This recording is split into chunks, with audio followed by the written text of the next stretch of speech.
Hello, my dear friends. Welcome to the Daily Creative Challenges in Adobe Illustrator. I'm your host, Julia Masalska. Happy Friday! Welcome everybody in the chat. Come say hi and let us know where you're tuning in from. I'm so excited to be doing today's challenge because it's a tool that I have not been using for the longest time. I did not know that it exists, but it gave me kind of like another creative technique to be able to work in. So I'm super excited about that. All right, my friends. So let me know where you all are from, what you are planning for the weekend, because the weekend is coming up. Today's Friday. Yay. Cool. We have Cody Bear and Frank and Adnan and Susan and Jack joining. Awesome. Stony. Awesome. Wow. So many amazing people on this Friday. I'm super excited. All right, my friends. So today's Daily Creative Challenge is all about the shape builder in Adobe Illustrator. And if you're joining us from YouTube, come and say hi on be.net/Adobe Live. This is where I'm reading the chat and this is where you can ask questions. Awesome. Cool. Friends, let's get right into this and let's jump into our Daily Creative Challenge page on behance.net/challenge/illustrator. This is where you can see all the challenges unlock every single day. Today's challenge is all about creating a geometric logo using the Shape Builder tool. And the Shape Builder tool is true magic. Let me know in the chat if you all have worked with it before or not. Also, over the weekend, if you haven't yet, check out the past challenges. We had worked on a gradient logo. We have worked on creating different logo lockups on Wednesday, and on Tuesday we worked on typographic logos. So check out the past challenges if you haven't yet, and feel free to submit those in our Daily Creative Challenge Discord.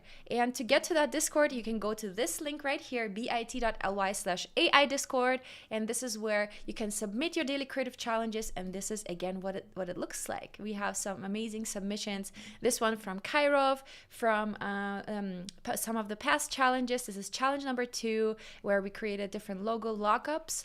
Very great job, everyone. We have here one also by Emek Swain. Very nice.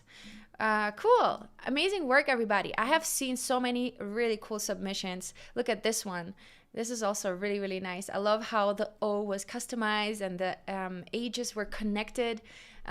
Cool. This is challenge number 1, where we worked on customizing typography. So yeah, feel free to check those out. And whenever you click on Get Started, you'll get the access to the starter file, which is the file that I've designed for you to be able to get started with this challenge. And feel free to rewatch the videos from the past challenges as well. All right, my friends, so we are going to work in the Shape Builder tool, and I wanted to quickly share with you all what the Shape Builder tool actually does. And today we're going to be creating something really cool, and I'm sure you all will have a lot of fun creating this. By the way, this is all here that kind of belongs to the challenge. So here you can click Command and 2 to lock it. So now I cannot select anything else, and I can feel free to work on top of this so that nothing comes in my way, right? Command and 2 to lock things, and to unlock them again, Command Option and 2. Now you can see all the objects are again available, but I'm going to lock them for now. All right, so the Shape Builder tool you can find in your tool panel right here, and you can also access it with Shift+M on your keyboard. Here you can also find a little summary that I have created for you, and we're going to create some radial repeats today as well, which is also a nice way to create a pattern. All right, so let's get started, and for the beginning we're going to use the ellipse tool, and I'm going to create a circle holding Shift. I'm going to create a perfect circle, and you can see I already have a nice gradient applied, which is fun. I like that. But you can also go ahead and change your color by going here into the fill settings, or you can also just make it an outline. So for now, I'm going to make it a white outline, and I'm going to remove the fill. So I'm going to click on none right here. And now you can see I have a nice, perfect white outline circle. This is something that I want to achieve. I'm going to make that circle just a little bit smaller like that. And now I'm going in, having the circle selected, I'm going into Object, Repeat, Radial. And you can see I can create a radial repeat that way. So basically a circle that repeats itself in a circle, right? So, and here on the right side, I can adjust the amount of circles, or I can also reduce them, all right? So that's one fun thing that we're going to be doing today. And what we want to achieve right now is that the circles kind of interconnect with each other, right? Because we're going to be using the shape builder tool, and the shape builder tool connects shapes to get together. So they must be kind of interacting with each other. All right. Now what we're going to be doing is we're going to go to object and expand. And here we're going to expand object and fill and click OK. Now we have all of our circles right here. And as the next step, we're going to step into the shape builder tool with with Shift and M, or we can simply click right here on this element in our tool panel. If you don't see this element in the tool panel, by the way, you can add it to your toolbar. So you can click on the little three dots right here on the little panel extension, and here we can adjust kind of the tools that we have. We can sort the ones out that we don't use, and we can add the ones that we want to use by just simply dragging and dropping them into our tool panel. All right, so I'm using the shape builder tool right now, and you can see as I'm hovering over this over these shapes, they're getting highlighted, right? So what I can do with the shape builder tool is I can connect all of these shapes in a very, very quick and easy way. Holding Option though, I can remove the shapes. So holding Option, I can remove this and this and this, all the shapes that I don't need inside my inside all of my shapes. All right, so I kind of already showed a little bit what it's going to be. So it's going to be kind of like a flower looking logo, graphical geometric logo. And so what we're going to do next is we're going to use the shape builder tool without holding Option, and we're going to connect these little pieces of this flower just like that. Now you can see this is now one big shape, and right now holding Option, we're going to remove all of these other ones that we don't need, right? So we can also feel free to connect those just like that. All right, so now we have a really nice looking flower here, and we can go in and we can recolor it. So I'm going to go in and adjust the color fill to this. Oh, actually, I think I just removed something. Let's see. Oh, okay. All right. So by holding Option, you remove the shapes, and not holding Option, you add to the shapes. So now we're going back into the selection, and I'm going to select this little flower, and you can double click into that if you like. Now I have changed the color in here, and I also have noticed that I still have that inner piece. So I can double click into that until I reach this little piece. Let's see. No, actually, I think we have removed it already. All right, cool. So we have that, and I want to show you another thing that we can do with this. So we can create really cool looking kind of flowers, I would say, geometric shapes.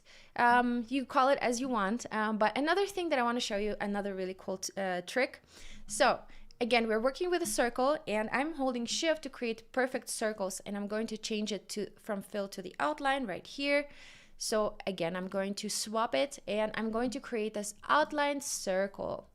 And I'm going to hold Option and create a copy. Holding Shift, I'm going to move it to the side, just like that. And I'm going to create another copy holding Option, and we want to make sure that we have this like really nice and even triangle in the middle. Right? So I want to make sure that my circles are arranged very evenly and everything is very symmetric and proportionate. Cool. So we have that, and then we're going to copy another time. So holding Option, I'm going to create another copy of this, and I'm going to put it into the center right here. And here we can check, you know, these little spaces right here, they need to be quite even. So make sure that those are pretty much, well distributed. All right, so we have 4 circles now that we have, and we are going to select them all by simply using the selection tool and just going over them. Cool. Hi everyone who is joining. Robert is here and Aaron is here. Awesome. So my friends, and we're going back into the shape builder tool after having all of these shapes selected. So I'm going into the shape builder, and I'm going to connect these two, and these two. And holding Option, I'm going to remove all the other ones that we don't use, right? So we're going to remove all of those. Now we have something really, really cool going on. It kind of almost looks three-dimensional, like as if the circle is kind of twisting and turning, almost like a Möbius band. If you don't know about the Möbius band, it's the craziest thing ever. So the Möbius band is basically when you take a piece of paper, a stripe of paper, and you turn it, I believe, 180 degrees and connect it with a piece of tape or anything like that. And it's an endless, basically an endless surface. It's insane. Look it up if you don't know about it. My mind was blown when I first tried it out. All right, so now what we want to do is we want to create little gradients inside these shapes. So I'm going to back into my selection tool, and I'm going into one of the shapes. I have to have them selected. You can see I'm working with the first right now. And I'm going into the gradient tool, and I'm going to create a gradient in here. And I'm going into my properties panel, and I'm going to select it to a linear gradient. Just like that. And here you can feel free to draw your new gradient and experiment what works best.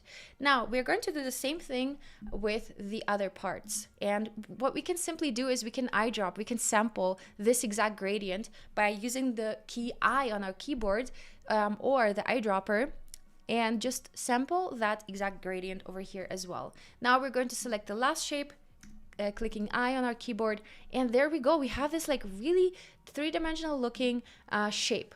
Now let's work on the gradients a little bit and make sure to adjust them so that it really looks like it's three-dimensional. And what we want to achieve is that this part that kind of almost looks like it's disappearing behind the other part is getting darker. So make sure to use a darker color there. And here in the same way, I'm going to adjust that red to go in here as well. So I'm going back into edit gradient, and I'm going to make sure that the red kind of goes into this portion where it disappears underneath. And now it gives a nice three-dimensionality, right?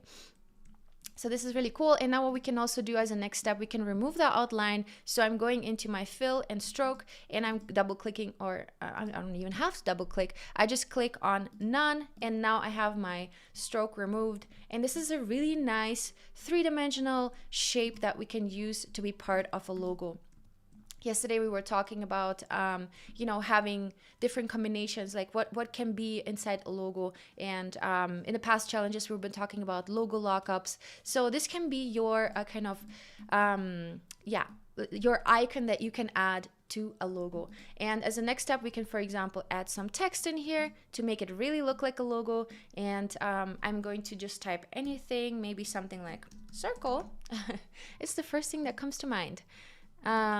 Very obvious. Okay, like that. And now we're going to adjust the typography in here, and you can pick any font that you want, that you see fit here. And I'm going to adjust the size of the font to be slightly larger, something like that, maybe even more. So maybe like a 200 or something like that. Let's see what that will look like. All right, yeah, that looks pretty good. And we can also go ahead. So this is Acumen Variable Concept, is a pretty nice font. Cool. Adrienne is saying this is a really cool technique. Yeah, it's an illusion. It is Microsoft Edge. I'm sure there are already a ton of logos that look like this, just because it's a really cool kind of three-dimensional looking effect. All right. So let's see what else we've got. I want to do all caps, and I want to adjust the logo a little bit so it looks, so it looks realistic. And I'm going to place this in the center, and I'm going to remove the flower for now because I think I want to go with this one for now. And so I wanted to show you another little thing. So I was talking about Acumen Variable Concept. What does that actually mean? Variable concept? And once we go into the fonts, we can see this is a huge font family, It's a really nice font to work for branding. Now, what variable concept actually means is, and you can find that here, that this is a variable font. So you can go in and you actually have sliders that add the weight, add the width, and also add a slant if needed. Okay, so this is really, really awesome, and I love working with variable fonts just because you have so much flexibility to really make it work for your specific needs. Cool, right? This is nice. All right, so I'm also going to group these shapes by holding Shift, and I'm going to select all of these, click Command and G to group, And now I can go in and create some little lockups with that. So I'm going to outline the logo, Command Shift and O, and this is going to be our little circle logo. There we go. And we have that. Now I can copy that and create a different lockup, maybe the logo right next to it, something like that. And I'm going to make that slightly smaller, just like so. All right, so this is fun, right? And here we have a really cool looking logo created out of simple circles. And radial repeat you can, by the way, use for anything. So you can even take a letter and use radial repeat with that.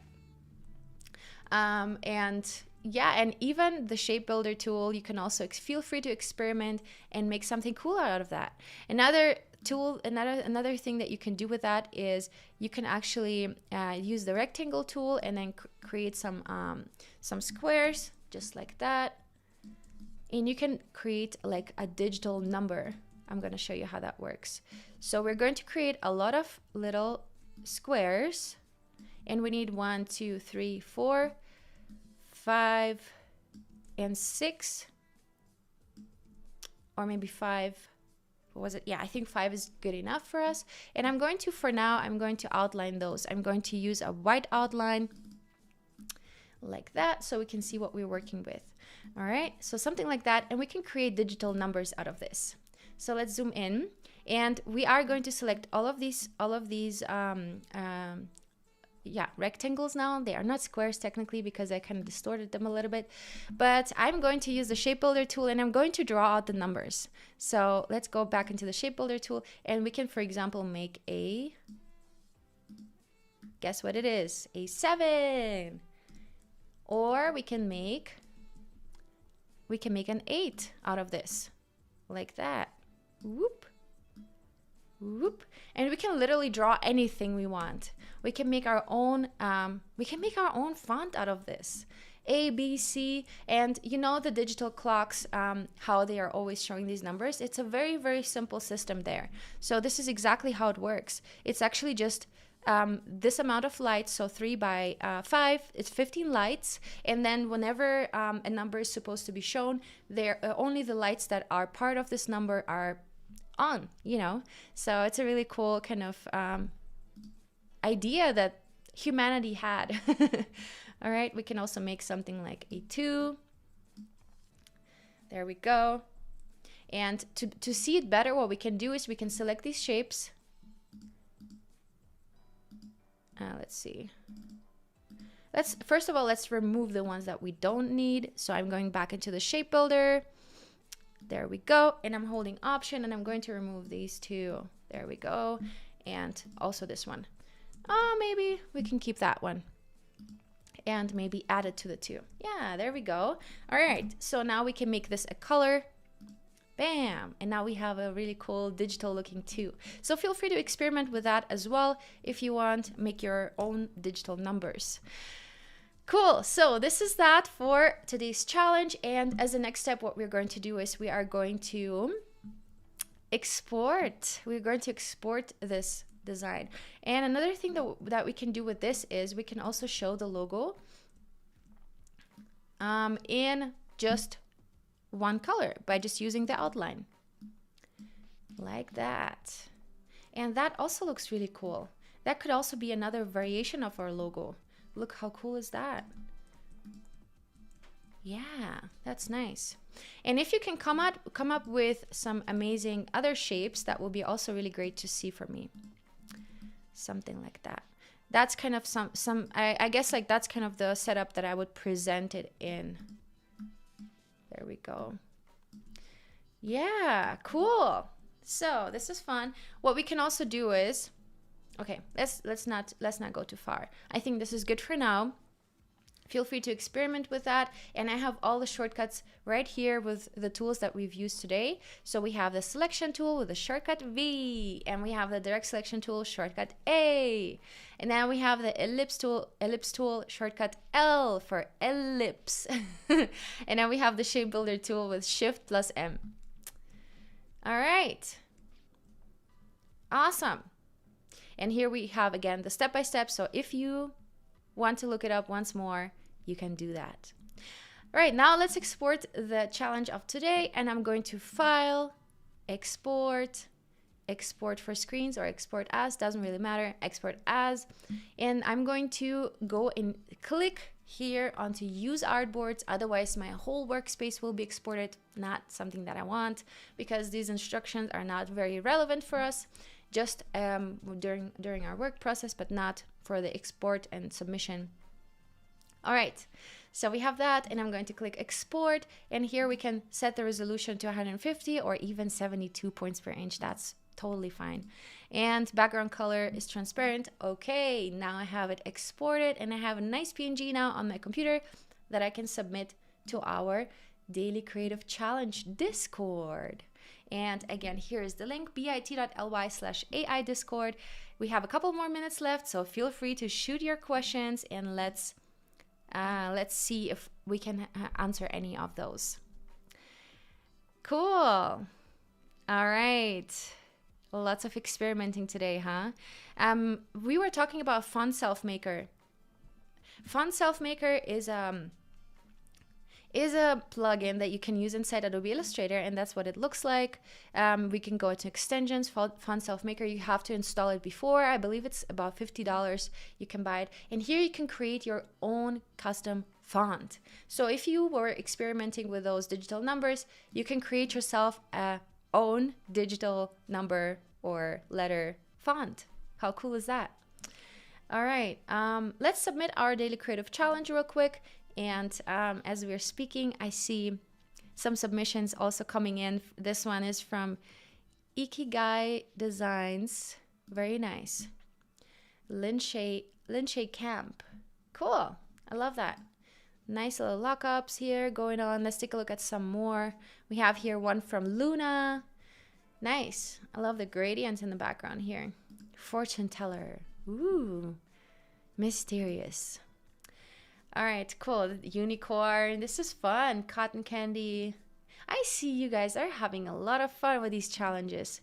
This one is really nice. I love it. It's really well legible, very simple, to the point, nailed, I would say. Cool. Very nice job, everyone. I see a lot of really amazing submissions, and I'm going to submit my today's challenge right now. So I'm going back into my files, and I'm gonna go back into my hidden screen that you don't see, because nobody wants to see all of my files. My files I have a lot of files on my computer, and yeah, I don't really want you to see all that chaos. All right, so I have my challenge right here. Feel free to just drag and drop it into the browser, just like that. Just drag and drop the file into this, and it automatically uploads my challenge submission of today. And then I'm gonna get a little Illustrator icon right here, Illustrator logo after that. My challenge submission of today, and I'm going to upload, and my challenge is already in the chat. Yay! It's that easy right there. And you can see it exported really nicely, just my artboard that I needed, and my logo lockups. Yay, I'm already getting some likes. Woo! Awesome, guys. So I hope this has been fun and helpful for you. Hussein is saying, make a logo with squares. Make one, please. Show me some logos with squares. I would love to see that. Oh, Celixir is submitting circulating life. That's very poetic. I love that. Cool. Glyphs works on Windows also. That's great to know. Sergio is here saying hola. Hola, Sergio. Omar is here also. Cool. All right, friends. So again, here the link to our Discord, bit.ly/AI Discord, and make sure to submit in the challenge feedback section. So where it says challenge in the feedback, that's where we submit our designs. And I can see already some amazing submissions here. All right, friends. So I no longer want to hold you back from your design work. And thank you all so much for joining. I wish you all an amazing weekend. Hopefully, you come back fresh and full of creative energy on Monday. And I will see you same time, same place on Monday. Have a wonderful weekend. Bye bye.